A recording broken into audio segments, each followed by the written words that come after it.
Welcome to Social Distillation, the submarine still of the internet, where we attempt to drop the bead and pour white lightning straight onto your brain. And today we're going to start with slightly more lighthearted stuff before we get into a follow-up of our last discussion, which was pretty heavy. And then we'll do a part two of some more Shadow Rising reread. Well, this is when we were talking just a second ago, I was wrong. This is episode 77. So remember, we're keeping track so we don't get a good giggity number and miss it. So episode 77. Well, I wanted to start with is anybody ever see those memes that are like, why are we teaching algebra 2 instead of finance and, balancing your checkbook and all of these things that we should be teaching? Well, first of all, I hate that they always use algebra because algebra is just math logic, realistically, and it's great for your brain. But the other thing is you never know what you're going to run into. And after almost 15 years of doing what I do, I have officially used trigonometry for my job. And I should have brought a whiteboard out here, but when I evaluate my baseball players, especially the pitchers, I do a external rotation. All right. So we've talked about this before in one of the episodes, how important that is for the pitchers, because the less they can go back here, the more stress is going to be on the elbow. Because when you see them we showed a picture of that pitcher and it was a vertical or a horizontal forearm going back. And if he can't rotate his shoulder and have a little thoracic extension, then that's a UCL tear just waiting to happen. Right. So I always measure that. And what I do is I have them put their elbow on a whiteboard and a line, horizontal line already drawn with a level. And then they got a marker in their hand and just rotate back and draw the line. And then I just take a protractor and measure it. Well, in a house with a doctor, a former researcher, and a mathlete kid, I couldn't find a damn protractor to save my life. You asked what took the longest on that was actually looking for a protractor. I spent half the morning looking for the damn protractor when I could have just did what I did. So I was looking at it and I said, well, if I make a right angle triangle, I can use trigonometry to get that angle and then add it to the 90 degree on the other side. So that's what I did. I officially used trigonometry to figure out the external rotation of my client. So we're going to try to increase that a little bit, but we got our base measurement. And hopefully by the time we do that, I'll have remembered to buy a protractor or find where we have ours. I used to have the fancy thing that PTs and OTs use to measure the joint angles and everything, but it somehow walked out of my office when I had a gym, as a lot of things did, including books and such. And they're expensive. And then I was like, whoa, I could just use a protractor if I have them do it on a whiteboard. So that was the fun thing for the week. I had to use trigonometry for my job. So thank you, Mr. Galkey. He was great. Oh, anything else light before we go on to the stupid stuff? No, I just had stupid stuff. I do want to say, as kind of house cleaning and whatnot before we get into it, it occurred to me that we argued and disagreed, and yet I did not become as incensed as I was when in the group conversation that kind of put me on the track to that to last time's discussion, because we argued and we disagreed, or you pushed back, you disagreed, but you didn't mock and belittle neither me nor the argument.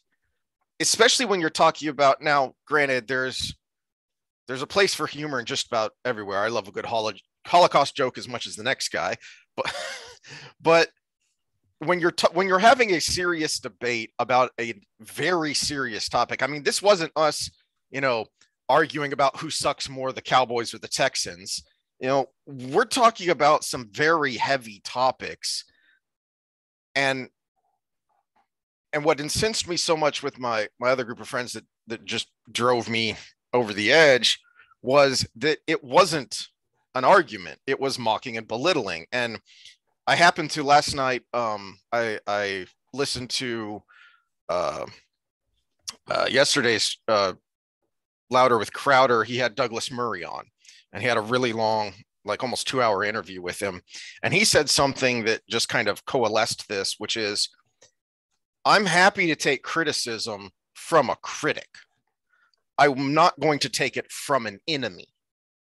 Mm-hmm. And too much of our animosity in our cultural debates right now is because one or both sides are treating the other like an enemy, which is bad. Well, and that's kind of where I wanted to go with this to start with anyways. And it's funny you brought up Murray, because I have an example using him here in just a few minutes, mm-hmm. because it involves another interview that I listened to him. You listened to him on the conservative interview. I listened to him with a very liberal interviewer. But the first thing, and this is what I kind of failed to bring across, and I apologize on this, that I have to come back and kind of redo it. But I was limbically hijacked by the actual disgusting examples you brought forward. Mm-hmm. And we both agree that that's too far. Mm-hmm. That's way too far. And no matter which side of the argument you're on, I have to believe, I just have to believe almost everybody would say that's too far. But on the flip side, when I was trying to argue against or debate against the fact that you said you have to know this is evil, well, let me bring you back to your own feelings on how you were pushed in that direction of that thought. And this is the witchcraft behind it. And you were limbically hijacked as well by those examples. And one of the most, we always talk about fear being one of the most powerful, but another one is disgust. Disgust is a very powerful emotion, and it's the primary brain centers, the insula. You hear the word insular reaction. Insular reaction is a disgust reaction. You put something bitter or nasty in your mouth that may be poisonous, and you go bleh, and you spit it out. It's survival, right? Well, the same system in our brain can be used for social interactions as well. And so this is why I hate those examples being used for the pro-life, I'm going to use correct terminology, anti-abortion argument, because I'm not going to say pro-choice either. It's the pro-abortion argument or the anti-abortion argument to me. We're going to use proper words here, because that elicited disgust it pushes you into the us and thems. And when, as we said before, the argument should stay in the gray.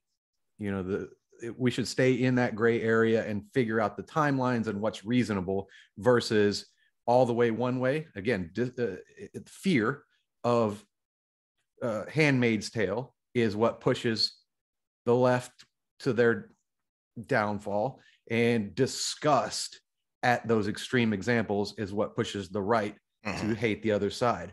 And I didn't do a good job of kind of laying that out there. Jonathan Haidt calls it the myth of pure evil in an argument, that you're pushed in a direction where the other side is pure evil.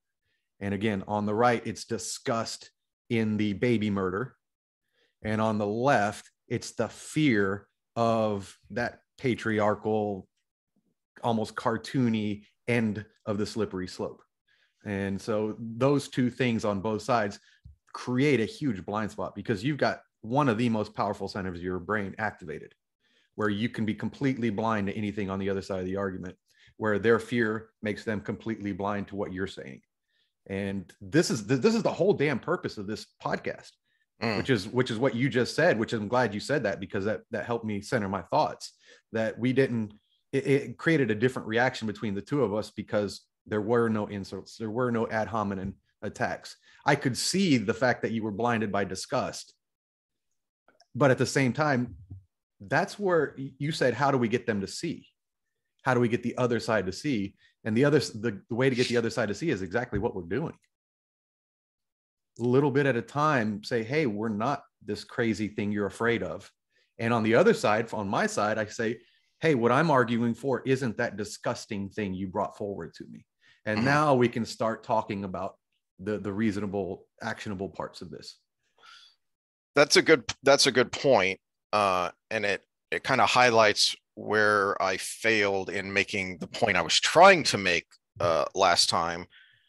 Because in our first abortion debate, I said something along the lines of one of the places the right, the anti-abortion crowd goes wrong is they use the extreme examples not to stop the extreme examples, but to try and, get the whole thing. Instead of just taking a bite out of the apple, they try and eat the whole thing at once, rather than, and I wasn't trying to do that, but I ended up doing that. What I was trying to show is that the extreme examples are becoming the norm politically, legally, even though the extreme examples aren't the norm culturally. When you look at polls of what people actually think about the abortion issue, and we talked about this and we showed some of this in our first discussion, was that, it is kind of a bell curve. Is there are very few people that want abortion all the way up to and including during birth, and even some wackos who think after birth is fine too. And then the point of, on the other end is the point of conception is it, and no abortions after that for any reason whatsoever. And the overwhelming I would even say it's even further than point of conception. It's the point of possible conception. Because there are some of those too. When you do a plan B, you don't know if you're pregnant or not yet. You're just kind of erring on the side of making sure it doesn't happen. So it's even further than that. It's the even thought of it.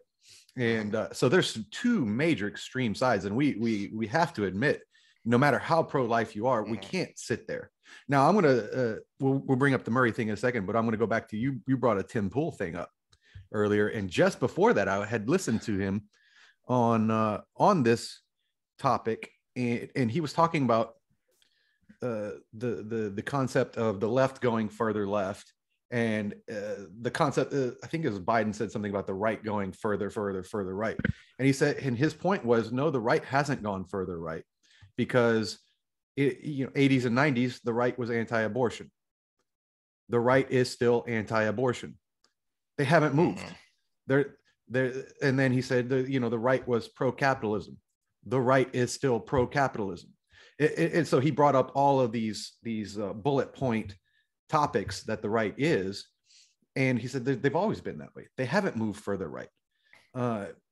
And the left, and then he brought up those same bullet points, and he said, but the left has moved here, and the left has moved here. Now, he actually didn't give the right enough credit. And this is where I'm going to actually give the right a little bit more credit than even he did.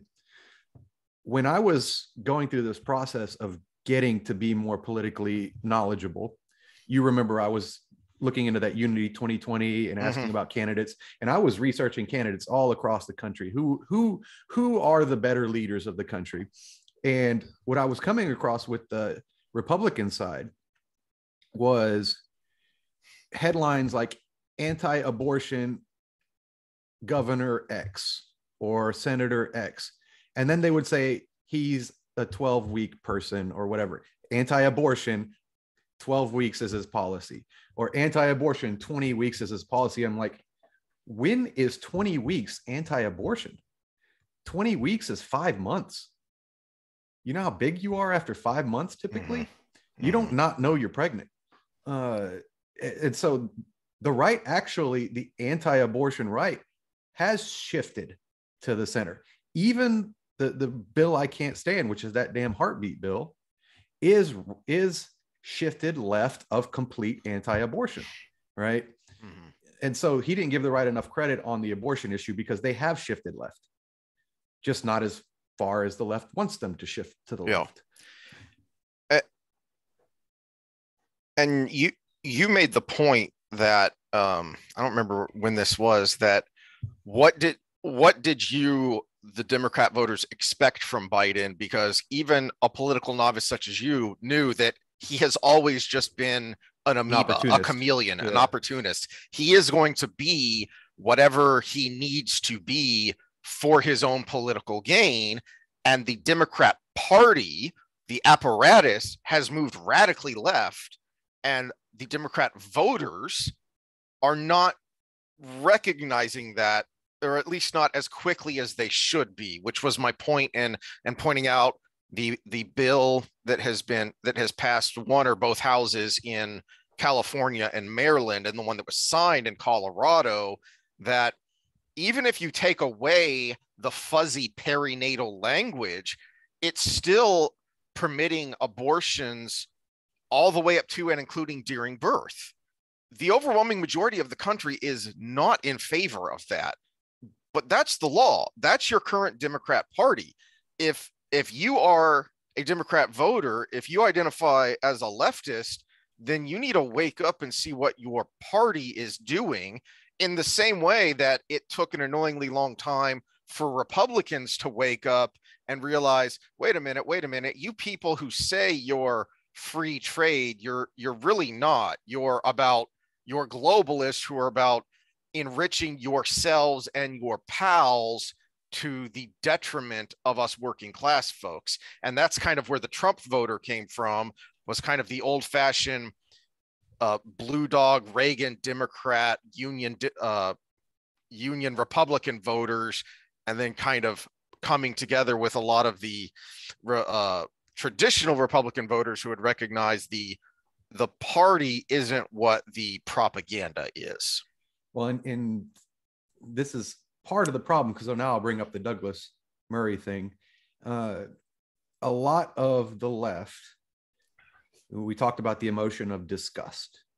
And this is where Trump comes in, because Trump elicited a lot of emotion of disgust on the left. And even a lot of the most rational, reasonable people, when it comes to the election integrity issue and the fortification and everything, are so blind to it because of their disgust for Trump. And this is the Douglas Murray was being interviewed by Sam Harris. Sam Harris, Mr. Ration and Reason on everything in life, unless you utter the 5 letters that is Trump. Trump. Yeah, 5 letters that is Trump. I had to make sure I was correct. But then he actually starts babbling like a child. And because Murray is such a cool, collected, intelligent speaker, it was never more clear than in this interview. And he wanted to, and I understand where he's coming from. He wanted to actually start with more disagreement in their conversation, because he knew the final topic they were going to agree on, which was anti-wokeness type stuff. So he's like, I know we're going to agree on that part of your books and stuff, but let's start with some stuff we might disagree on. And it was amazing, because Murray is so collected, and he's so knowledgeable that when Harris would bring up something, he'd say, oh, well, you don't test the right on this. And Murray would say, well, in my September piece in 2018 in whatever magazine, I did bring this task, and everything Harris would throw at him, he's like, well, no, I did do that. People who strawman me haven't read me. Not just my books, but my articles and everything. And he said, the reason I wrote this book was for a specific purpose. All these other things address all those other issues that you didn't. So then they get to the election, and Murray makes no bones about the fact that he disagrees on how Trump handled the post-election stuff. And so there was no disagreement there, except then Murray brings in, but it was only allowed because of what happened in 2016 with Hillary. That set the precedent going forward. And he gives a nice, long, detailed answer on this. And again, I said babbling like a child for a reason, because he sounded like a child. He said, but Trump. That was his answer to it. It was, but Trump. Don't you think Trump? And he couldn't even spit out a coherent answer. And I was like, that's exactly it.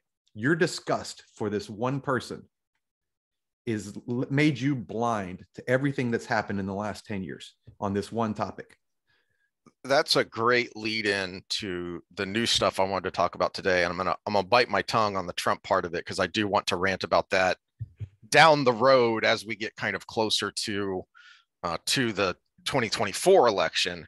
But to your point, I went and I downloaded the leaked draft of the Dobson opinion, and I listened to and read a little bit of the mainstream reporting on this, and it's disgusting. Now, if anyone has an example, please correct me if I'm wrong. I did not see a single person in the mainstream, a single person outside of the conservative podcasters I listen to, point out how no matter your opinion on this draft, on this case, on Roe v. Wade, on abortion, everyone in their right mind, except for those, 5 to 10% people on the tails, should be livid at this leak. Everyone should be calling for a vigorous investigation, and then if the person is found, disbarred and fired, and if it's a justice, they better be impeached. Have you heard the theories on who it is? I've heard 4. And the juicy ones are the conservative end ones because they're fun as a thought experiment. And then there's 2 I've heard on the liberal side, or I'm not even gonna say liberal, progressive side of the end. The first conservative one, it was leaked by one of the conservative judge staff to actually lock in the vote, because any change in the vote would be shown as bowing down to public pressure.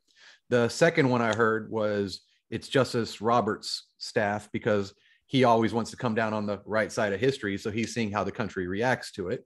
So those are the 2 juicy ones on the conservative end. But then one of Sotomayor's aides has connections to the person who leaked it, the political guy who wrote the article. Yeah. And then I saw another one, which was similar to that, but even more, was an aide to Justice Breyer, who is also on his way out the door. So that actually plays into it as well. An aide to Justice Breyer is married to one of the co-authors on a bunch of articles that the leak Politico reporter, whatever their relationship was, but they co-authored a bunch of stuff together before he married the aide, who also was on an a pro-abortion panel in law school, and all kinds of her whole life has been around pro-abortion stuff. So I've seen those 4. Did you have any new ones that? No, I would just say that the Sotomayor one is the one that makes the most sense to me, because it did till I heard about the Breyer one, because of how activist this aide is, and then the fact that her husband co-authored so much with this other guy. Well, the reason the Sotomayor one makes the most sense to me is, well, first of all, the Alito one doesn't make any sense, because the right does not trust Justice Roberts and does not consider him a conservative, and he's not. He's a political weasel. I'm not gonna call him a progressive or a leftist member of the judiciary either. He's a political weasel. He's a Romney. Yeah. So that one makes absolutely no sense. The Justice Roberts one kind of makes sense, except I don't see him going to this extreme, because where his weaselness is that he doesn't actually care as much about the law and a legal opinion so much as he does, by his own words and admission, he cares about the integrity of the court. So he's not going to want to risk damaging the integrity of the court through something that has literally never happened before in the entire existence of the Supreme Court. Now, where the Roberts one does have a little bit of legitimacy is that there is one time where it kind of happened that I don't think a lot of people remember, which was back in, 2012, I think it was, when the big Obamacare case was coming before the court. And there wasn't anything this extreme, but there were rumors that the court was going to strike down Obamacare. And there was a huge public uproar, and there were a lot of Supreme Court and legal experts and commentators who reported that they had heard that Roberts changed his vote because of that. that it was going to be 5-4 to strike down Obamacare, and it became 5-4 to uphold it because Roberts was concerned about the public backlash. The Sotomayor one makes the most sense to me because she's easily the most progressive radical on the court herself. And this aide not only has a connection to the author of the Politico piece, but she herself has been very outspoken against the right, against the anti-abortion crowd, and very outspoken herself as a pro-abortion person. But the point being, whoever it is, there should be a public outcry to find the person and disbar them and or impeach them if a justice was actually involved. I have no confidence whatsoever that that's going to happen, because Roberts has issued this statement saying that this is accurate. This draft is the draft, or was a draft, and that they are going to look into the leak. I don't trust him at all to not be a political weasel, and I think he's going to think that any kind of prosecution or impeachment or disbarment proceeding is just going to taint the court even more. And so any investigation is going to be a CYA sweep it under the rug. Mm-hmm. Well, and we'll know which side of the aisle was responsible based on what happens, because if there is an investigation and the leak was on the right, someone's going to hang. Mm-hmm. If the leak was on the left, nothing's going to happen. Well, the other thing that makes me lean more towards this was coming from the left is the timing of it. Mm-hmm. The date on this draft is February 10th. So the clerks and the justices have had this draft for months, and it's just now being leaked. To me, that timing is political, because we're getting into the summer, which is when campaigns start to heat up. People start to actually pay attention to the upcoming election, to the November elections. And the big talking point that immediately came out from not only candidates and incumbents, but also left-leaning groups, pro-abortion groups, was this makes the November election matter. And the Democrats and Biden are underwater with practically every demographic. Mm-hmm. And so for this to come out now is perhaps the only lifeline they could have hoped for politically. Well, and this is the follow-up part of it. And this is why I'm glad I'm not a politician, because how do you make this clear? There's two big outcomes. So first of all, let me ask a question then. What would have been the timeline for the actual verdict had this not leaked? They release their decisions in June. I think from June to July is when all this stuff comes out, right before they go on a long break before coming back for the next session. So see, that's why I think this is more an effort to influence the actual vote itself within the Supreme Court, because when you talk about election stuff, June would have been the hot time. Mm-hmm. for that vote to come out, because then now you're rallying the base so much closer to the election. Well, I mean, I think it's twofold. That's why it makes so much more sense to me that this was one of the leftist law clerks, possibly even with the assistance of one of the justices, because there have been credible reports that we know that justices change their mind. That's mm-hmm. the point of these draft opinions, is after they've heard a case, they discuss it, they vote on it, and then they go off to write the opinions, the majority, the dissenting opinions, the concurring opinions, and all this stuff. And then those are meant to sway the other justices. Exactly. Yeah. They're trying to convince each other, as well as lay down whatever legal framework they want with their decision. And that does happen. That should happen. That's one of the bright spots of the court, which I generally loathe.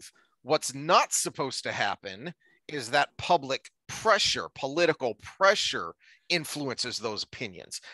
You're supposed to change your mind because someone makes a compelling legal and logical argument. So for this to happen is pretty damned unprecedented. And I think it's clear, especially from the reporting, that Roberts has done this because of political pressure before, that that it was a leftist, and that's what they're trying to do. And they're getting all the help they could want from politicians and journalists who are reporting on this. Like I said, I haven't heard a single Democrat or a single lefty journalist mention how grotesque and unprecedented this is. And I'm old enough to remember when January 6th was the worst assault on our democracy ever. Well, what is this? If that's the case, then this has to be at least be the second worst. Well, and the flip side, the Supreme Court is barricaded to prevent what we're supposed to think is the worst assault on American history.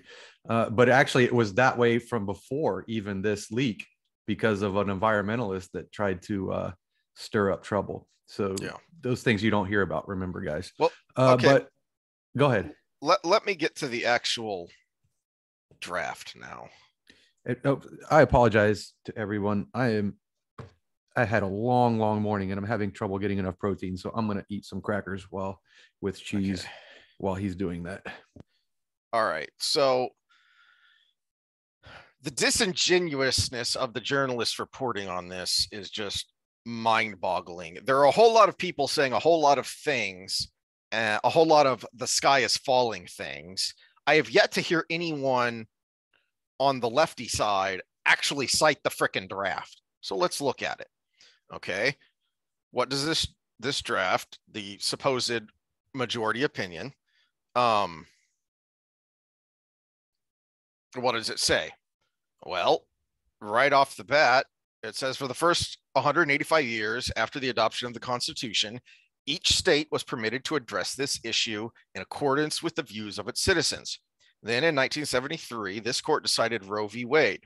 Even though the Constitution makes no mention of abortion, the court held that it confers a broad right to attain one. It did not claim that American law or the common law had ever recognized such a right, and its survey of history ranged from the constitutionally irrelevant, e.g. its discussion of abortion in antiquity, to the plainly incorrect, e.g. its assertion that abortion was probably never a crime under the common law. After cataloging a wealth of other information having no bearing on the meaning of the Constitution, the opinion concluded with a numbered set of rules, much like those that might be found in a statute enacted by a legislature. One prominent constitutional scholar wrote that he would vote for a statute very much like the one the court ended up drafting if he were a legislator. But his assessment of Roe was memorable and brutal. Roe was not constitutional law at all and gave almost no sense of an obligation to try to be. The point of this opinion is to correct a wrong. So the caterwauling of how dare they upend this precedent that's been precedent since 1973. Well, hold on a second. For 185 years before that, there was precedent that this was a state issue. This was a legislative issue. And that doesn't even, bring up all of the times that the court has overturned itself. Plessy versus Ferguson established separate but equal as law. It was decided in 1890 something. Brown versus Board of Education was 1950 something when it finally struck that down. So about as long as this opinion has held. If something is wrong, you strike it down. And right here in basically the preamble of this opinion, it's pointing out that all of the hysterical, the sky is falling pro-abortion people are just lying or willfully ignorant. because this does not outlaw abortion. This simply returns it to the states, which, as we discussed, there are a number of states that have abortion laws that are way more extreme than what most people are actually comfortable with. Well, and here's, okay, so let's shoot forward in time going into the next elections. There's two really major things that can happen here. And one is, I think you would think is a positive, but we'll talk about because I think it is actually a huge negative. And the other is what I think is a positive, and you're probably going to think it's a negative. Is we'll go with the one I think is a positive first. Is the federal candidates going forward for legislature, Senate, or whatever need to start campaigning on, yes, this got struck down by the court, but that gives us an opportunity to do it the right way. Because in my view, there has to be some sort of federal precedent on this, even though it should be at least mostly to the states. So to me, it's a blending where the states determine their policy, but it has to be within a range that is federal. And federal does have to account for a few things. Now, the second thing that happens, again, we're assuming that the vote stays the way it was leaked and it is struck down, is it becomes completely state, and every state's going to do their own thing. And the more red the state, the more strict the policy is going to be. The more blue the state, then you're going to get the Maryland thing we talked about last time, and the California stuff, the Colorado stuff. So you're going to see those two extremes happening all over the country. And that's why I think there should be some federal part of it. And these guys campaigning, what I would like to see is, we're going to do this the proper way. We're going to debate in the legislature. We're actually going to make it a constitutional amendment. And that not only solidifies it, but also requires a bipartisan vote. There is no 51 beats 49. What does it have to be? 2/3, I think. No, it has to be for an amendment. For an amendment, yeah. Well, I'm not sure about the individual states. It varies on state constitutions, but for the federal constitution, it requires 2/3 of both houses just to send it to the states. And then it requires 3/4 of all state legislatures to approve the amendment before. So it's even more than I thought. So so this is, I think it has to be a constitutional amendment to finally put this freaking thing to bed. And it's not this is the law of the land. It's you choose your policy by the state based on your population. Yeah. But it has to have these parameters. And this is why I say that, because of certain states that are doing, and I'm going to go against the right on this, because I think they're going to be the violators of this that cause big problems. And I'm wanting to say it's Idaho. Idaho is putting into law that you cannot cross into another state to have an abortion, or you will be arrested absurd when you come home. So that to me brings up commerce law, which I listen to Robert Barnes talk about all the time. That's interstate, right? So when it's interstate, it becomes federal jurisdiction. And so when it becomes interstate with abortion law, why is it different, right? If I go to Colorado, smoke some pot, and come back to Texas, are they going to cut my hair and test me for residue of marijuana, of THC? They shouldn't, right? Because I did it legally in a state where it was legal. So that's where the federal government is coming. You can't have this law where you're going to arrest somebody for doing something in another state where it was legal. And the Democrats, especially in the Senate, are already talking about, we need to codify Roe into law on the federal level. No, you can't do that. It is not a federal issue. The draft opinion here is absolutely correct that the Constitution does not speak to abortion. Therefore, it is for the states and the people to decide. You can, at the federal level, institute laws like you are talking about that make it clear that interstate travel for this purpose cannot be impeded, in the same way that a better example of interstate, that for your point, is that every state has their own age of consent. And a lot of them, it's not 18. 18 is the federal age of consent. That means that if you're In Texas, I think it's 17. In Arkansas, for a long time, it was 15.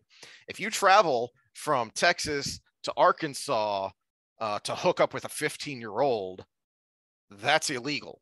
Yes, it's technically legal in that state, but you have traveled interstate and there is a federal law that overrides that.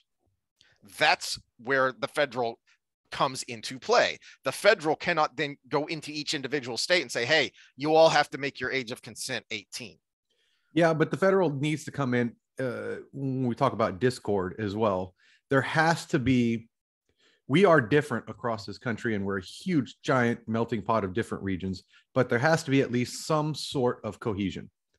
And that's where they have to at least set some parameter on it. We can't have Maryland versus, well, even more extreme, Oklahoma, where they're trying to not even make exceptions for rape and things like that. We can't have those two extremes and not end up infighting enough that we end up in a situation where we're almost tearing ourselves apart from the inside. On a situation like this, I don't see why not. Now, this is going to seem like a much simplified example, but we have, I mean, not only could you have differences state to state, you could have differences county to county. There are places now where you go over one county and it's a dry county. That's for those people to decide. This is not something that needs to be enshrined federally, and people just need to get out of each other's business. Now, granted, I sympathize with and I believe that abortion is infanticide. That being said, there's a lot of terrible crap that goes on in the country, let alone the world, that I just have to live with, and hopefully one day convince my fellow man that they should be doing it this way instead of that way. This is where I think I knew we'd kind of disagree, because you have to have some sort of cohesion across the nation, or else this problem, when you don't have cohesion, is going to leak into other problems where you don't have cohesion. Right? So let's go to election fortification. Right? Every state has their own laws, but there has to be some sort of kind of baseline to that. Whereas, okay, so we're in Texas, we have XYZ voter ID laws or whatever. And then you go to, name a random state, Illinois, you know, people are allowed to vote up to 5 years after they're dead because of their previous voting history. That's not going to mesh because we're voting on a national president, right? So that lack of cohesion is going to cause discord inside the country. Same thing with abortion. If you're allowing Maryland to kill kids up to 4 weeks after being born, everybody in Texas is going to start wanting to protect those children. Mm-hmm. So it's too close to your doorstep. It's not the Sudan on the other side of the world where we sympathize with these people, but there's not a whole lot we can do about it. If Louisiana passes a law that says you can kill up to 5 years old because they're inconvenient to you, everybody in Texas is going to go over there and start shooting people from Louisiana. It's just not going to work. And I'm making extreme examples for a reason, to prove a point. But even the difference between up to third trimester and not at all is enough to bring violence out of people. So for some cohesion as a nation, you have to at least set a range. And we already know the lower limit of that because of the Texas abortion law that went up to the Supreme Court and was upheld. We already know the lower limit. So now we need to debate on what the upper limit is and how we can kind of create this cohesion as a country. And again, this is my major point, is because if we do that, we can put this damn thing to bed. My gut reaction to that is that, first of all, it's not going to put it to bed any more than, and this is addressed in this draft opinion, is that one of the reasons the court justified itself in both Roe and then what I've talked about, the subsequent one in 1992, Planned Parenthood versus Casey, they justified it by saying, we are going to put this contentious issue to bed. Excuse me. and they didn't. They did the exact opposite. And I don't. And that's because of the way they did it. That's why I think it's a constitutional amendment, because it has to have so much bipartisan support, and then also the state support. So, well, a constitutional amendment, sure. I would,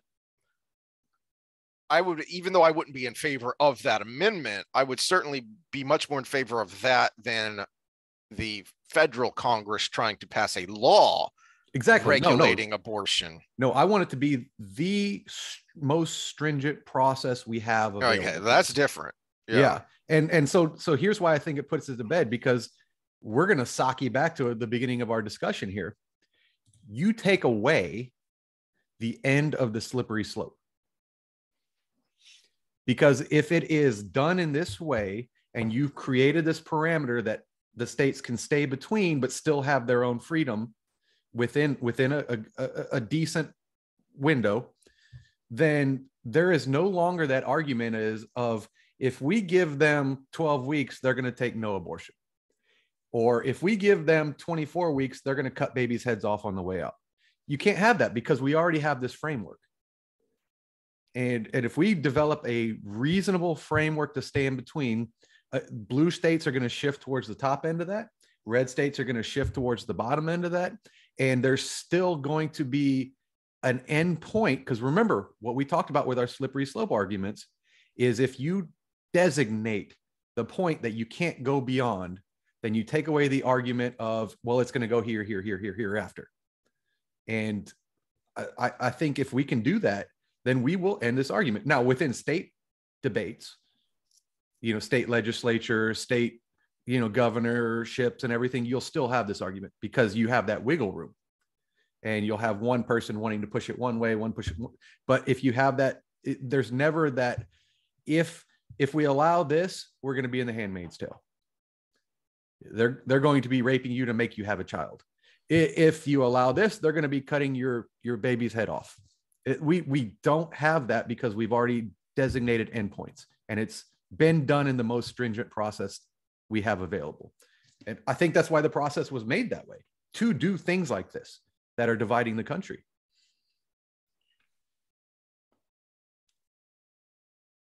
I still think I didn't finish my thought there, which was gut reaction, is that what you're doing is you're addressing the symptom. That yes, you can see how, and can even give actual examples, not just hypotheticals, can give actual examples of how this issue in particular can spin out of control on either side as people become more vehement. I mean, you can go find montages of people, not quite as bad as Antifa BLM riots, but things were getting pretty heated. You can find plenty of montages of that happening over the last couple of days. But my thought is, instead of addressing this issue, we need to address that root cause of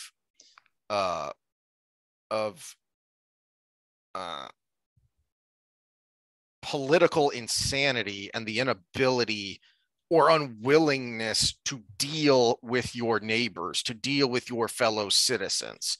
That you have to live with the fact that people are going to do things you don't like. That's part of living in a free society. To that, as an example, something that is constantly ignored by the hate speech crowd is that the entire point of a First Amendment is to protect speech that people don't like, because ipso facto, no one has to protect speech that everyone's fine with. You don't have to protect the speech of someone saying the world is round, because only a few weirdos believe that it's flat. You have to protect the weirdos who say the earth is flat because, okay, well, that's a bad example, because I was going to say, because they might end up being right. No. So the better real life example. That was a horrible example. That was a horrible example. The better real life example is you have to protect the abolitionists who were running independent newspapers and publishing pamphlets for abolition. And these people were attacked. and the governments didn't do anything about it because they were pro-slavery or because they didn't want to get involved. That let the issue spin out of control because the government refused to address the root problem, and they kept trying to band-aid the symptom. Well, and I think you kind of supported my point if I worded it a different way. The root problem is the extremes on both sides and the ability of those extremes to use propaganda to elicit the emotional response from everybody in the middle. That's why if you set parameters that cut off the extremes, we can actually have a legitimate adult conversation about it. Again, you can't use those extremes to elicit the emotional reaction that causes the separation. The United States is not a 50-50 country, but everything goes 50-50 voting. We are a 80% in this big curve in the middle with two tails. And the two tails are able to use emotional responses to keep that 50% right in the middle. And if you can cut off those tails, I'm not saying the government should say, well, we're going to say it's 12 to 24 weeks. No, just take off the tails. You can't completely ban any form of medical abortion. You cannot prosecute women for, trying to save their own life. You can't do that. Okay, so there's one extreme. We've taken care of it. Now, you know what? This is a viable baby that can be born. Cut you off too, because terminate a pregnancy can have multiple outcomes. You can have a baby early as long as they're after a certain point. We don't have to kill the baby, right? So you can cut off this whole other tail on the other end. We can cut off the tails and then have a decent discussion in the middle, because now, again, there's no bottom to the slippery slope. We're staying on the mountain, having a talk around the campfire. If you take away the extremes, the fight goes away. When the fight goes away, it becomes a discussion. I'm not saying, again, reiterate, I'm not saying we lock it in a little box federally. We just take out the tails. That's it. And you do it in the most stringent way possible, because then you get the most productive conversation of what the tails involve. That's my point. So there's a bunch of good stuff in this decision, this draft, and people should go read it. But we've kind of gone far afield from that. I think I showed enough to make the point that the sky is falling insanity is not what this draft opinion is, and it simply returns it to the people's elected representatives as it should be. And that's what we're discussing here, because, all right, now you argue and debate and discuss with your neighbors and your fellow citizens, and then make your opinion, your will known to your elected representatives. I think my final thought here, where our discussion has ended up, is I dislike and distrust the idea that issues should be federal. This just, to me, does not seem like something that should be federal, in large part because practically speaking, what makes federal issues so problematic and potentially damaging to the people is they're just so damn hard to change, because they're federal, because you have to get a wider swath of people to put enough pressure at the federal level that is far removed from the people in order to change things. So if for whatever reason people's opinions change, or medical science changes, or this or that, and all of a sudden now you've got a significant shift in public opinion on abortion, but it's locked in. It's locked in at the federal level. A good example of this is prohibition. People almost immediately realized prohibition was stupid, but it went on for over a decade because it was just so hard to change once it had been locked in at not only the federal level, but the constitutional level. But I think that's a bad example for what I'm talking about, because prohibition is prohibition. It's the tail. Of course, I want as much wiggle room as possible in this system. But when you talk about what should be federal and what should be more local, what more important of a discussion than when we can take a life? There is nothing more important than that, no matter what, economy, environment, everything. When we can actually take the life of a human being, what's more important to that? And why can't the federal government have some parameters on that? Again, it's not judgment from high. It's don't go outside of these extremes. And you can, again, this is why I want the most stringent discussion possible and the most stringent process possible, because then to get enough people to agree on both sides, you have to address the issues you're talking about. What does this science of development in the human body say is developmental stages?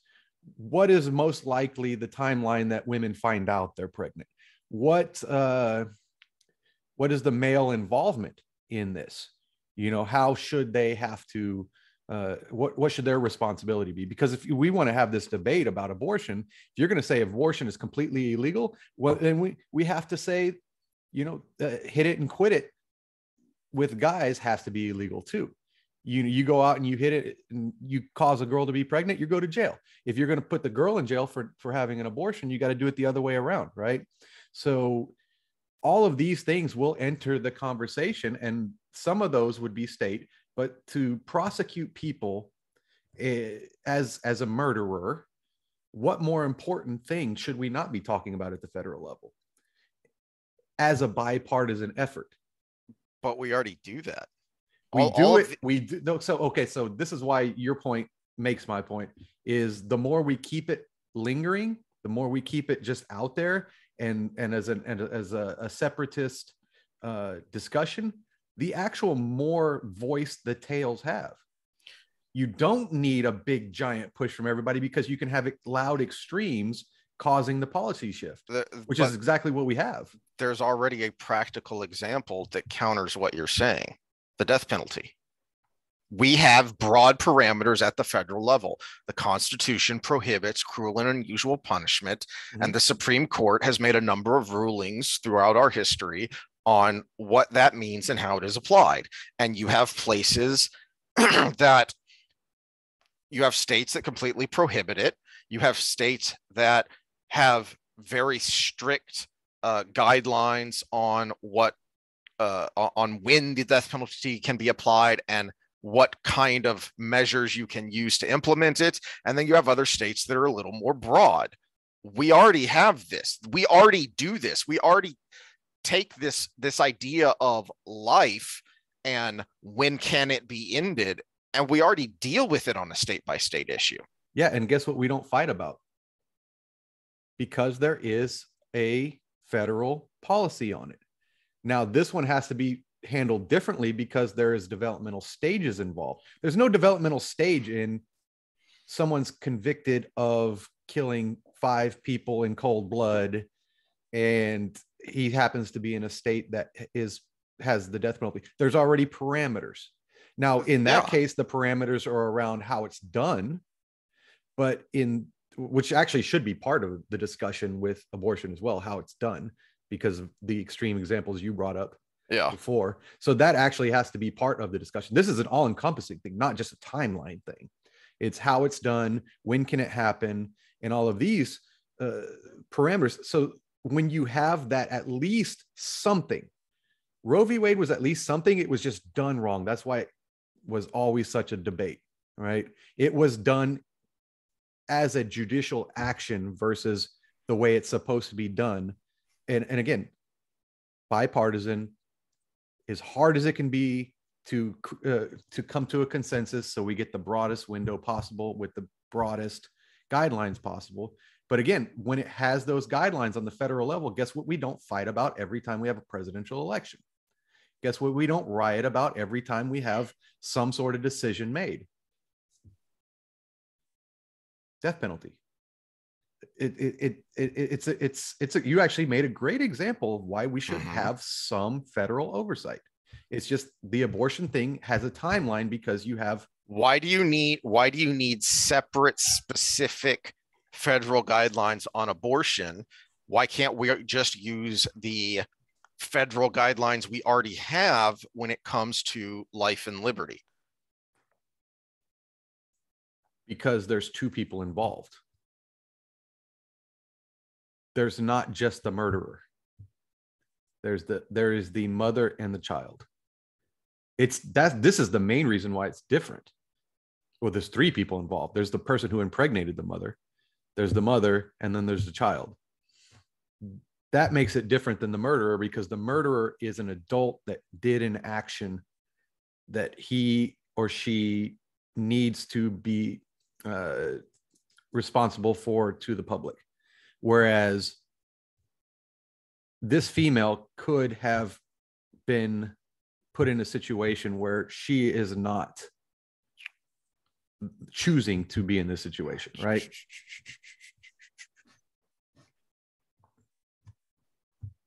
Where was that?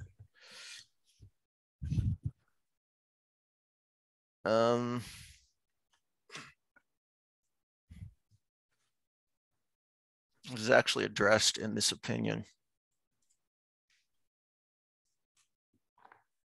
Crap, where was it? I didn't highlight it because I wasn't thinking where this is where we'd end up. But well, it is a field of where we were going to go, but it's kind of important. Let's only spend like 10 more minutes on this so we can get to some fun stuff. But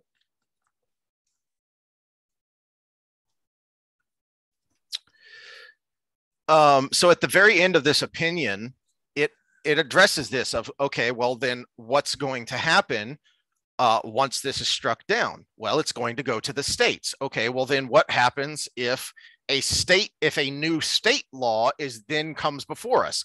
Well, we decide it as we would decide any other law within this. And it lists a bunch of legal principles that would be used to, here we are. We must now decide.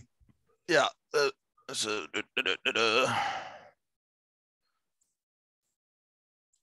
I won't necessarily go through all this, but I'll just show that, look, this is already under consideration.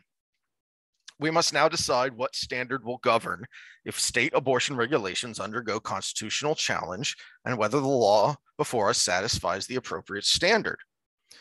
But what's the appropriate standard?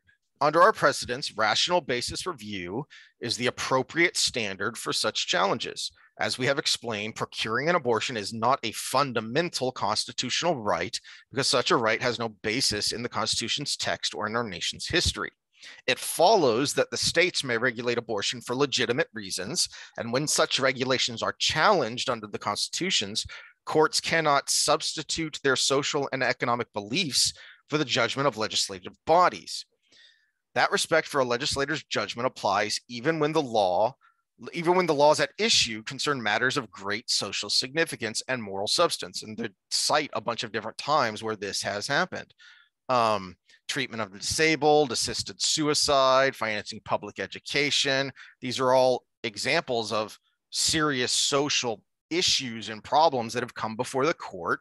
And then they have to decide based on standards, but there's not a specific protected constitutional right here. A law regulating abortion, like other health and welfare laws, is entitled to a strong presumption of validity. It must be sustained if there is a rational basis on which the legislature could have thought that it could serve legitimate state interests.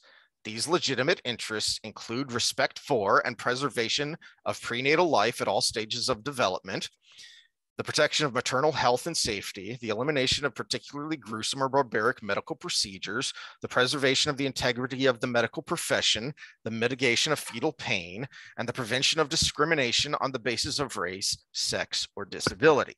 And then there are some others, but okay, so we need to go no further on that to make my point that your point is that there is still federal oversight through the judiciary because they have to bring the the state law to the challenges to the state law to the federal government.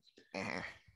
That actually makes it more clear to me that we need a legislative process to do this, because either way, you're going to have federal oversight. Why not do it with the representation of the people instead of who's in the judicial branch at the moment?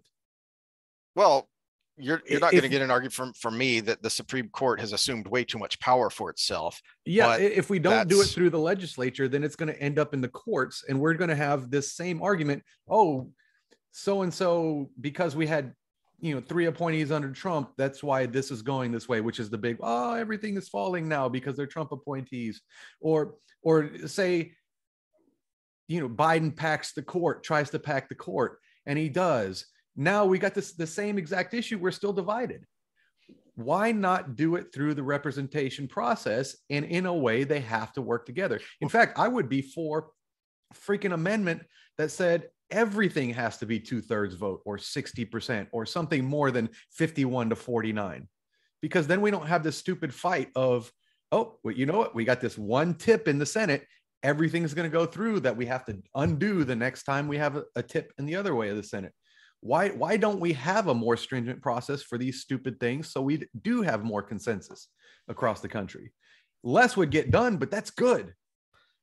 Well, two points. One, to the last thing you said, we don't need and we shouldn't necessarily have consensus across the country, except for very broad basic principles. That is the entire point of a federal system, is you don't even necessarily want consensus between Idaho and Massachusetts and Texas and New York, et cetera, and so forth. That's the entire point of states.